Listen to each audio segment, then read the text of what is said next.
ఇక్కడికి వచ్చిన పాత్రికేయ సోదరులందరికీ,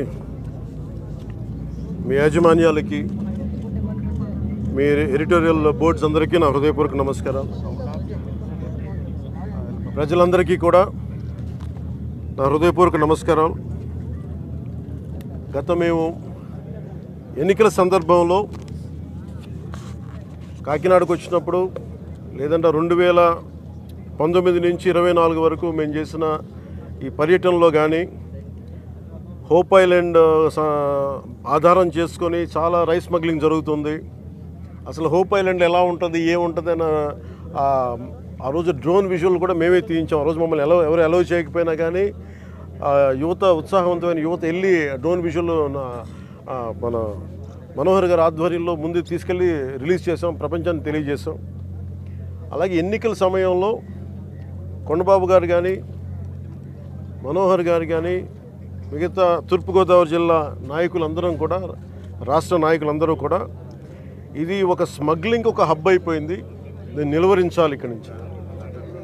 నేను చాలా సందర్భాల్లో నేను మాట్లాడుతున్నప్పుడు, ఉదాహరణకి నేను 31,000 మంది ఆడపిల్లలు అదృశ్యం అయిపోయారు, దీని గురించి ఎవరు మాట్లాడలేదంటే ముందు నన్ను చాలా వెటకారం చేశారు, దూషణ చేశారు. అది కేంద్ర హోంమంత్రిత్వ శాఖ పార్లమెంట్లో చెప్పినప్పుడు కానీ అది నిర్ధారణ కాలేదు. అంటే రీసెర్చ్ చేయకపోతే వచ్చే సమస్యలు. ఈరోజున మేము కూడా మేము వచ్చి దాదాపు 6 నెలలు వస్తూ ఉంది. ఈ 6 నెలల కాలంలో మేము ప్రజలకు చాలా మాట ఇచ్చాం. మేము సంస్కరణలు పట్టుకురావాలి, అవినీతిని అరికడతాం, పారదర్శకత ఉండదు పాలనని, అలాగే వెండెట్ట పాలన పగ ప్రతీకారాలతో ఉండదు, అదే నిలబడ్డాం. అలా అని చెప్పి తప్పులు చేస్తూ వెళ్తూ ఉంటే వాళ్ళని కూర్చొని ఉపేక్షించేది లేదు. నాదెండ్ల మనోహర్ గారు సివిల్ సప్లైస్ మంత్రిగా వారు అనేక పర్యాలు ఆకస్మిక తనిఖీలు జరిపి దాదాపు ఇప్పటికీ 51,000 టన్నులు ఈ మనకి పబ్లిక్ డిస్ట్రిబ్యూషన్ సిస్టమ్ సంబంధించిన ఈ బియ్యాన్ని ఆయన పట్టుకోగలిగారు. దాదాపు 13 గోడౌన్స్లో. కొండబాబు గారు కొన్ని సంవత్సరాల నుంచి చెప్తా ఉన్నారు, ఈ స్మగ్లింగ్ అరికట్టాలి, అవినీతికి మయమైపోయింది కాకినాడ పోర్ట్ అని. దీని వెనక Kakinada port is become free for all అని చెప్పారు ఇందాక. ఇది ఎలా ఉందంటే ఇప్పుడు వెళ్ళి చూస్తే, దీనికి ఉదాహరణకి ఇక్కడ మీకు ఇన్ఫర్మేషన్, అంటే నేను just to be more authority, authentic I'm saying అని మీకు ఇది కొంచెం చదివి చెప్తున్నాను. ఇది మీకు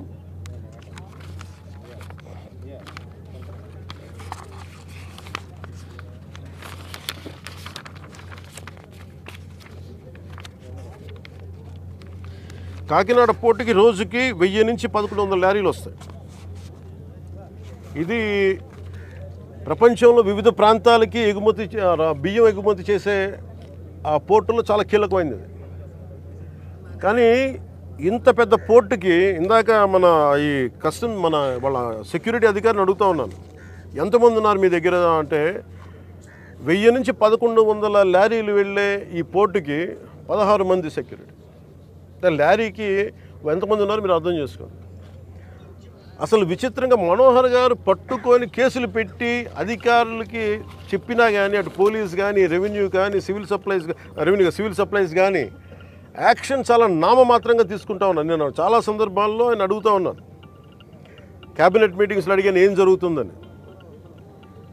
నేను ఒకటే ఏం చెప్పానంటే, ఇందాక మన మనోహర్ గారికి వీళ్ళకి మనం ఏ యాక్షన్ కనుక మనం ముందుకు తీసుకెళ్ళకపోతే, వీళ్ళు ఇన్ని మాటలు చెప్పి దీన్ని ఏమీ ముందుకు తీసుకెళ్ళలేదేంటి అన్న అపవాదం మనందరి మీద ఉంటుంది.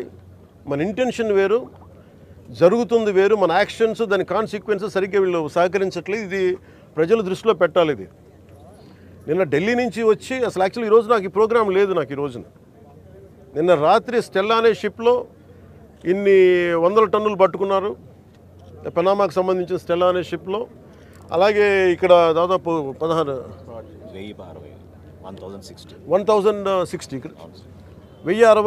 మెట్రిక్ టన్నులు ఇక్కడ పట్టుకున్నారు. ఇంత బలంగా సాక్ష్యాధారాలతో దొరికినప్పుడు దీన్ని ఎలా చేయాలని చూస్తే సమస్య ఎక్కడుంది అంటే, ఇది చాలా డీప్ నెట్వర్క్. ఇది నేను వస్తాను అంటే నిన్న రాత్రి కూడా నాకు చాలామంది ఫోన్లు చేసి మెసేజ్లు ఏం పెడతారు, మీరు రావద్దు సార్ ఇక్కడికి అంటారు. మీరు ఎందుకు రాకూడదంటే ఒక 10,000 మంది జీవితాలు అతలాకుతలం అయిపోతాయని. పోర్ట్ అనేది it is meant for exports. Kakinada port కానీ ఏ పోర్ట్ అయినా కానీ అనుమతి ఇచ్చింది ఎక్స్పోర్ట్కి, అంతేగాని స్మగ్లింగ్ కాదు. స్మగ్లింగ్ మీద చేసే విధానంలో కూర్చోబెట్టి దానికి పర్మిషన్, దానికి లైసెన్స్ ఇవ్వాల. లీగల్గా ఎక్స్పోర్ట్కి మాత్రమే ఇక్కడ పర్మిషన్ ఇచ్చారు దీనికి. కానీ వస్తే 10,000 మంది జీవితాలు అతలాకుతలం అయిపోతాయంటే నాకు ఒకటే అనిపించింది. ఇందాక లోపలికి వెళ్ళి కూర్చుంటే నన్ను ఎంత సహకారం లేదంటే నాకే, as a deputy chief minister of Andhra Pradesh నాకే సహకరించాల. ఇక్కడున్న ఈ ఏమో పోర్ట్ అధికారులు, షిప్ అక్కడ స్టెల్లా అనే షిప్ ఉంది, పైకి ఎక్కాలి. దాన్ని ఒక దాదాపు 6 కంపార్ట్మెంట్స్లో దాన్ని ఏముంటుందని 6 కంపార్ట్మెంట్స్ 3 కంపార్ట్మెంట్స్ ఇది ఉంది. దాన్ని సీజ్ చేసి అక్కడ ఆఫ్ చేసాం. లోపలికి వెళ్ళి చెక్ చేద్దామంటే ఈ అనుకూలంగా లేదు మీకు పైకి ఎక్కడానికి అని చెప్పి అక్కడే తిప్పుతున్నాను నన్ను. ఇంత ఆబ్వియస్గా నాలాంటి వాడికి ఇంత ఆబ్వియస్గా అందరూ చూస్తుండగా, అంటే దీని వెనక ఎంత డీప్ రూటెడ్ నెట్వర్క్ పనిచేస్తాం మీ అందరికీ అర్థం. కొండబాబు గారు కూడా అదే చెప్తా ఉన్నారు. చూడండి సార్ ఎలా ఉందంటే అదే చెప్తా ఉన్నారు. నేను మీకు ఎప్పటి నుంచో మొత్తుకున్నాను సార్, ఇదే మీకు మీ దృష్టికి తీసుకొస్తుందని. ఇందాక మీకు చెప్పాను, కొండబాబు మనం కూర్చోబెట్టి మనం మెత్తగుంటే సరిపోదు, మనం గట్టిగా మాట్లాడాలి దీని మీద మనం అందరం అని అది చెప్తా ఉన్నాను కొండబాబు గారికి. మనోహర్ గారికి ఆయన being a civil supplies minister నాకు ఏమి చేయాలి, నేను ఎన్నిసార్లు చేసిన యాక్షన్ ముందుకు వెళ్ళట్లేదంటే డిస్ట్రిక్ట్ సివిల్ సప్లైస్ అధికారిని పిలిచి నేను అడుగుతాను. రాగానే నేను ఇక్కడున్న సెక్యూరిటీ అధికారిని అడిగా, చెక్ పోస్టులో సెక్యూరిటీ అధికారి, మీకు పర్మిషన్ ఎవరు ఇచ్చారు, హూ చెక్స్ దిస్ అంటే మాకు నో అబ్జెక్షన్ సర్టిఫికేట్ ఉంది. ఎవరు ఇచ్చారు మీకు, దాని మీద అధికారికంగా ఏమైనా ఉత్తర ప్రత్యుత్తరాలు ఉన్నాయా? సమాధానం లేదు. డిస్ట్రిక్ట్ సివిల్ సప్లైస్ అధికారిని అడిగితే ఓకే నా కలెక్టర్ గారు చెప్పారు, కలెక్టర్ గారు మీకు అధికారికంగా మీకు ఇచ్చారా, మీకు సమాధానం లేదు. ఇవన్నీ చూస్తుంటే ఇది ఏమైపోయిందంటే బాగా చాలా డీప్ ఇంట్రికేట్ నెట్వర్క్ లాగా ఉంది. మన రాష్ట్రం మీరు చూస్తే 25,000 టన్నుల heroin south America that from Colombia నుంచి వైజాగ్ పోర్ట్లో దొరికింది. వైజాగ్ పోర్ట్లో ఇది గంజాయికి అడ్డా అయిపోయింది ఆంధ్రప్రదేశ్. నేను లోపలికి వెళ్ళి మాట్లాడి పైకి ఎక్కాలి అంటే తిప్పుతున్నారు, అక్కడే తిప్పుతున్నారు, వెళ్ళనివ్వట్ల. నాకు ఎంత ఆశ్చర్యం అనిపించిందంటే నేను వెళ్ళి కూర్చొని మాట్లాడుతూ ఉంటే మీకు చెప్పా you will have consequences for this అని చెప్పి. నేను మీకు తర్వాత వీడియోస్ కూడా మీకు రిలీజ్ చేస్తాను. లేదు సార్ మీకు రఫ్ సీ ఉంది, మీరు వెళ్ళటానికి లేదంటే నేను చెన్నై నుంచి వచ్చాను. నేను రఫ్ సీస్ నాకు నా ఫ్రెండ్స్ సీమెన్స్ చాలామంది ఉండేవాళ్ళు, చాలామంది స్నేహితులు నాకు మద్రాస్ పోర్ట్లో పనిచేసేవాళ్ళు. ఎప్పుడు సరదాగా తీసుకెళ్తే అలలు పడవలోకి వచ్చి మనకి టగ్ బోట్స్లోకి వచ్చి ఇంకా ఇలాంటి బోట్లోకి వచ్చి కొట్టే సమయంలో నన్ను తీసుకెళ్ళేవాళ్ళు సీమెన్. నాకు చాలా ఆశ్చర్యం అనిపించింది. అలాగే సార్ వింటున్నా వీళ్ళు కథలు ఏం చెప్తాను. అలా వింటా ఉంటే మళ్ళీ పక్క ఎదురుగా షిప్లో ఈ చిన్న బోట్లు వేసుకొని మనకి ఈ టైర్లు కట్టుకొని ఒక 2 పెట్టుకొని వాళ్ళకి దింపుకుంటా మన ఎగుమతి చేసుకుంటా ఉన్నారు. నేను వాళ్ళు చూపించాను. You are doing it in very obvious way. మీ సీఈఓ ఎవరు, ఏదో సీఈఓ పేరు చెప్పారు, దీనికి ఓనర్ ఎవరు, ఆ సీఈఓ లేడు ఇక్కడ. ఓనర్ ఎవరు అంటే ఎవరు 2 పేర్లు చెప్పారు. వన్ ఈజ్ ఏదో Aurobindo వాళ్ళదంట.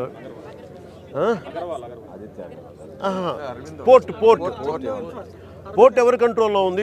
Purely it's not government, it's purely private control port. ఇది స్టేట్ కంట్రోల్ ఉన్న పోర్ట్. ఇది నాకు అనిపించింది ఇలా చూస్తే, లోపలికి వెళ్ళి చూస్తే మన హోప్ ఐలాండ్ చూస్తే అసలు ఏ విధంగా కట్టుదిట్టంగా లేదు. 975 కిలోమీటర్ కోస్ట్ లైన్ ఆంధ్రప్రదేశ్కి. India is going to be trillions of dollar, almost Modi గారు చెప్పిన $7 trillion ఎకానమీ ఉంది దీనికి భవిష్యత్తు. ప్రపంచ దేశాలు మనల్ని ఎదగనిస్తాయా లేదా, మన బలహీనతలు ఏంటని చూస్తారు. ఆంధ్రప్రదేశ్ కోస్ట్ లైన్ మనకు ఎంత బలమో అది మనకంత బలహీనత కూడా. ఎందుకు చెప్తున్నాను ఈ మాట అంటే, వైజాగ్కి పాకిస్తాన్ నుంచి వచ్చిన ఆ యుద్ధ సమయంలో మీకు గజనీ సబ్మెరీన్ చూడొచ్చు. నేను చెప్పాను, ఈ రోజున మీకు ఇది పీడిఎస్, ఈ పబ్లిక్ డిస్ట్రిబ్యూషన్ రైస్ తాగదు స్మగ్లర్లు చేసేది. ఆర్డిఎక్స్లు ఇంపోర్ట్ చేసుకోవచ్చు. ఓఎన్జీసీ ఇలాంటి గ్యాస్ నిక్షేపాలు ఉన్న చాలా కీలకమైన ఇన్స్టిట్యూట్ మనకి వ్యవస్థలు సంస్థలు ఉన్నాయి ఇక్కడ. ఒక 100 కిలోల ఆర్డిఎక్స్ని తెచ్చేసుకుని ఎవరు చూసేవాళ్ళు ఎవరు లేడు, నాదుడు లేడు. It is not just about public distribution సంబంధించిన రైస్ సంబంధించిన ఒక్కటిదే కాదు ఇది. సో మ్యారిటైమ్ సెక్యూరిటీ ఇష్యూస్ కూడా ఉన్నాయి దీనికి. మ్యారిటైమ్ సెక్యూరిటీ ఎక్కడుంది, మ్యారిటైమ్ పోలీసింగ్ ఎక్కడుంది? ఈ పోర్టు ఫ్రీ ఫర్ ఆల్ అయిపోయింది.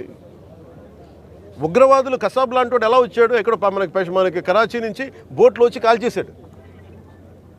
ఇండియాకి చాలా వల్నరబుల్ పాయింట్ అయిపోయింది మన దగ్గరికి వచ్చి ఉగ్రవాదులు వచ్చి రావడానికి. ఇది కేవలం నేను ఒక పీడిఎఫ్ మన ఈ పబ్లిక్ డిస్ట్రిబ్యూషన్ సిస్టమ్ రైస్ సంబంధించి ఒకటే నేను మాట్లాడలేదు. వెరీ వల్నరబుల్ రిపోర్ట్ ఇది. ఎవరు దీన్ని పట్టించుకునే ఇది లేదు.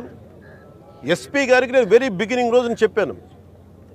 ఎస్పీ గారికి నేను స్వయంగా పిలిచి చెప్పా, ఇది వల్నరబుల్గా ఉంది report, please focus on it అంటే ఇప్పుడు దాకా రిపోర్ట్ లేదు నాకు. ఇంకా కలెక్టర్ గారు ఇంకొంచెం ఇనిషియేటివ్ తీసుకొని చేయబట్టి మా మనోహర్ గారు, కొండబాబు గారు వీళ్ళందరూ కూర్చొని ఒక టీం లాగా పనిచేసి ఈ రోజు నేను పట్టుకోగలిగారు.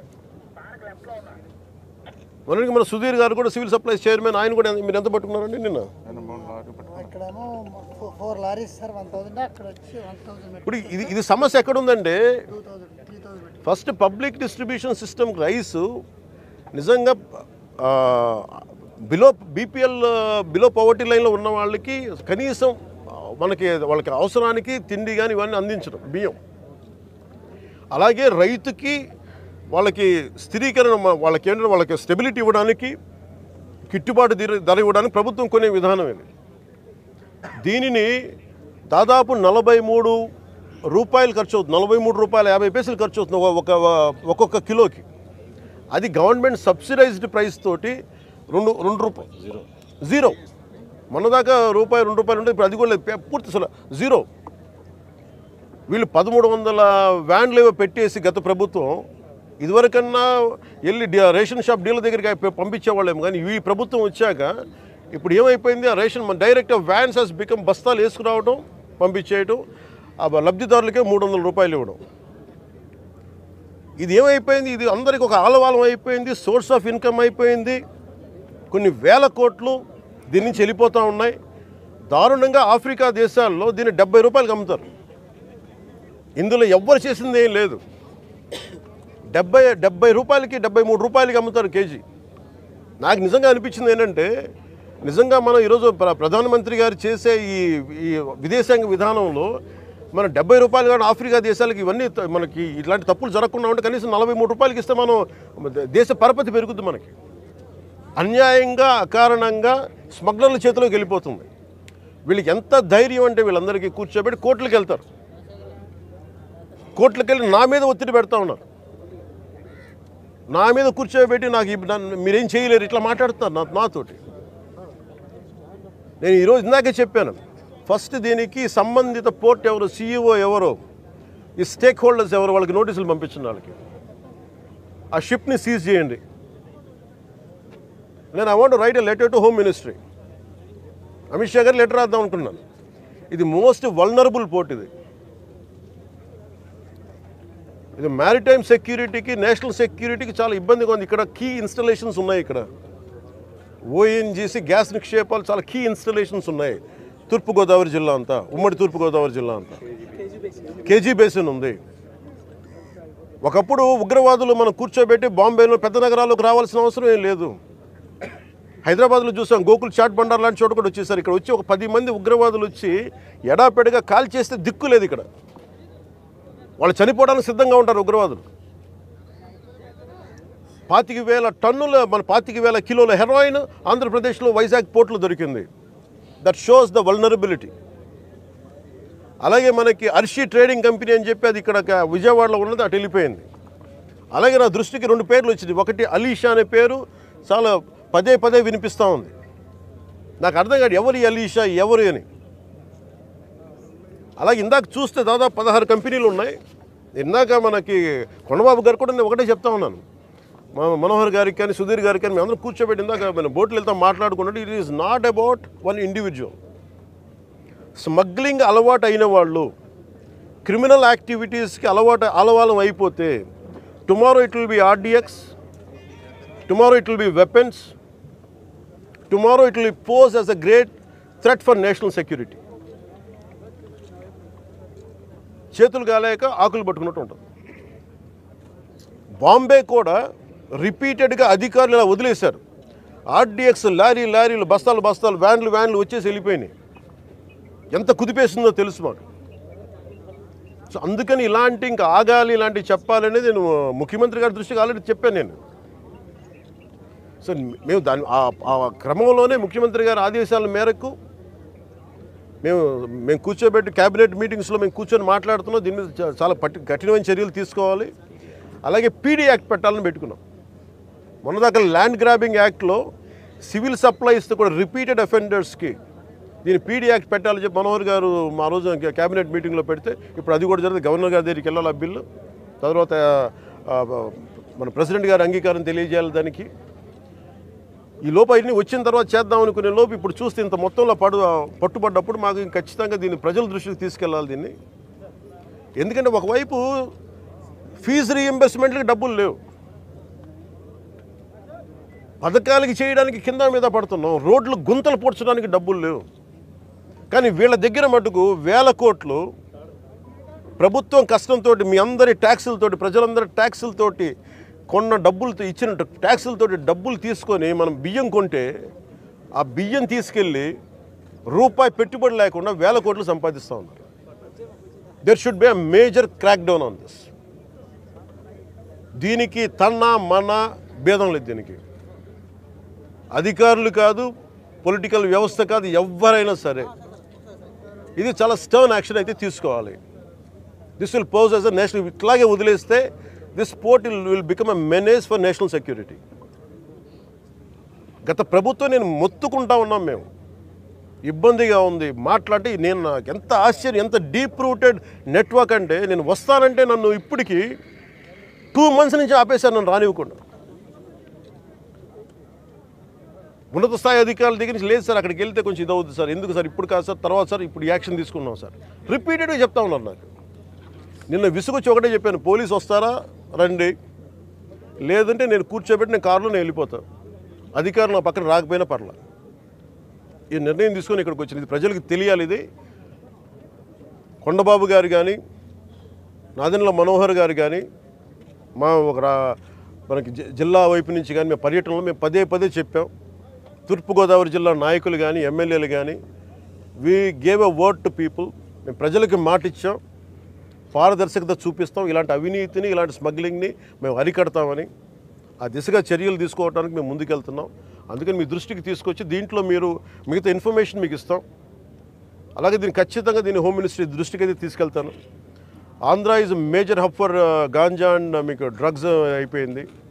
ఇక్కడి నుంచి ఎంత డ్రగ్స్ వెళ్ళిపోయినా కూడా మనకు తెలియదు. ఈ రోజున కళ్ళ ముందు మొత్తుకుంటున్నాయి. అదే అడిగాను అందాక మన సెక్యూరిటీ అధికారిని, నీ కళ్ళ ముందు మీకు ఇది కనిపిస్తూ ఉంది, tomorrow it could be weapons also కదా అన్నాను. దానికి మీరేం చర్యలు తీసుకున్నారు బీయింగ్ ప్రైవేట్ పోర్ట్ అంటే?